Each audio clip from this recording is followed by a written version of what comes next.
ìmáàmù lọ sí Mẹ́kà kò dágbére fún ọba ìlú. Tọ́ ẹ̀yin ò kan èmi, ẹ mọ̀ yín tó kan èmi jù tèmi sì máa fight lé lórí ni pé ok ní Jamiu Ọládayọ̀,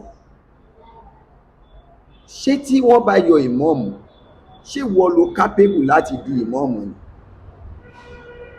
àbí gbogbo àwọn tẹ́ ẹ jọ ń kóra yín jọ táṣọ òfin ti ọrùn ẹnu yín, ìmí ìfìlà ẹlòmíì àárí gẹrẹjẹ, ìmí gbogbo eyín ti wọ́ tán lẹ́nu ẹ̀, gbogbo yín kọ̀ rí gẹrẹjẹ, irú yín wá ń jáde ẹ̀rín against ìmáàmù handsome guy, ẹni tó wà knowledgeable, tó wà capable, tí gbogbo nǹkan pé sí lára láti di ìmáàmù.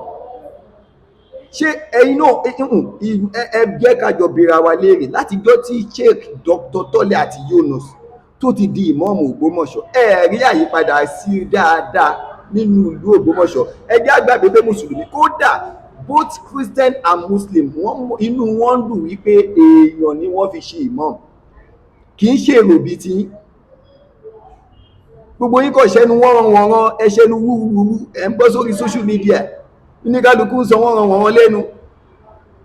Ìyí Jamiu Ọládayọ̀ ó ń pariwo pé ìmáàmù Ògbómọ̀ṣọ́ kó fìtínà wá bá, fìtínà wo ni wọ́n kó wá bá yín àbẹ́yìn lẹ̀ ń kó fìtínà bára yín. Ànábì Muhammad sallallahu alaihi wasallam ó ní rahimahullahu abudan qala khayran faganiman aw sakata anisuhi fasaliman. Ànábì Muhammad sallallahu alaihi wasallam ó ní Ọlọ́run á máa kẹ́ ẹrú kan o tí ó bá ń sọ̀rọ̀ ọ̀rẹ́ lẹ́nu á sì máa ga, tàbí tó dákẹ́ gẹ́gẹ́ níbi ọ̀rọ̀ aburú kó lè lálàáfíà. Ìjọ́ tí mọ́ọ̀mù ti ń sọ̀rọ̀ ọ̀rẹ́ lẹ́nu ẹ wo bó ṣe ń ga sí, ìjọ́ tẹ̀yin ò ti dákẹ́ níbi ọ̀rọ̀ aburú ẹ wo báyé ń ṣe ń rí. Àìrí ìjẹkújẹjẹ, wà wá bọ́ sínú classroom, wà máa sọ wóróworó, ò ń sọ̀tàn ọba ló ní mọ́sálásí Ògbómọ̀ṣọ́, ẹgbọ́rọ̀ àbòsí, ọba ló ní mọ́sálásí ilé Ọlọ́run. Ọba gbò jẹ́ jáde síta kó sọ pé òun lòun ní mọ́sálásí ilé Ọlọ́run. Kò sí ọba kan láyé tó máa jáde síta tó máa lòun lòun ní chọ́ọ̀chì ilé Ọlọ́run. Wọ́n máa ní wọ́n bá ń bẹ̀ ní, wọ́n á jọ́sìn ń bẹ̀ ní, wọ́n á jáde ní. So bóyá àìní mímọ̀ yín tó òun ni, tó bá jẹ́ sí pé ẹni mímọ̀ ni, èmi ò rò pé ẹ máa dààmú ìmáàmù Ògbómọ̀ṣọ́ tó báyìí. Ó yẹ kí inú yín máa dùn ní, ẹ wá ń sọ kì í ṣọmọ. Ẹ dúró, ṣé gbogbo Ògbómọ̀ṣọ́ lọmọ àlè ni? Torí kò yé mi torí pé ẹ ń pe ìmáàmù yín tọ́lọ́run ọba dá dáadáa, ẹni ọmọ àlè ni kì í ṣọmọ Ògbómọ̀ṣọ́. Ẹ má gbàgbé pé ọba yín náà wọ́n sọ pé kì í ṣe ọmọ Ògbómọ̀ṣọ́, tí kóòtù sì ti dá wọn lẹ́jọ́ wípé kán kúrò lórí oyè tí wọ́n gba àbílì. Ó ṣe jẹ́ ohun tó bá ń da nínú ìlú, òun ni kò ń tẹ́ ẹ̀yin lọ́rùn. Ṣé ẹjá jọ gbé síra wọn, ìmáàmù Ògbómọ̀ṣọ́ Sheikh Dr. Tọ́lẹ̀ àti Yunus Ayílára second, ṣé kò fìtì ìmáàmù? Ẹ wá wo ọba wa Ṣọ̀ún, the Royal Majesty ọba Ganji, ṣé kò fìtì ọba? Ẹ̀yin ará Ògbómọ̀ṣọ́ ẹ̀ẹ́dẹ̀ jókòó kẹ́ ronú, ẹ jẹ́ kí dàgbàsókè ó wá sílùú, ẹ jẹ́ kí dàgbàsókè ó wá sílùú. Ó ṣe jẹ́ pé ohun tó fi ń pè yín náà lẹ̀ ń jẹ́, wọ́n ní ìlú yìí àtàfáà yín àti ẹlẹ́bọ ẹ̀ẹ́jọ yàtọ̀. Ẹ bá jọ yàtọ̀, Zubairu Taofiki lọ́ba ní kàyà máa ní ẹ sọ fún Tọ́lẹ̀ kó má jẹ́ kán lo kíní kan, kó jẹ́ kán wọn jọ lo Ṣàngó, kí àfáà máa sọ pé kán lo Ṣàngó lẹ́nu ẹ̀. Èmi ò rẹ́dí àti sọ̀rọ̀ kankan lórí pé ọba sọmọ kíní o àbí kò sọmọ o. Ọ̀rọ̀ lórí ọba àti mọ́ọ̀mù ẹ máa retí ẹ̀, mò ń bọ̀ lórí yẹn. Àmọ́ ní àwọn tí wọ́n ń jáde tí wọ́n ṣẹnu ẹgẹ yìí ni mò ń bá wí. Parakoyi bàbá, ẹ dàgbà àgbàlagbà níyìn, Parakoyi àbí kí náà ń pè yín. gbogbo yín náà ṣàlẹ̀ ìjọ tí ìmọ̀ọ́mù Ògbómọ̀ṣọ́ tí wọ́n ń wúyè, ẹ lọ wo fídíò yẹn back. Gbogbo yín náà lè wà lórí ìjókòó tínú yín dùn jọ́nà.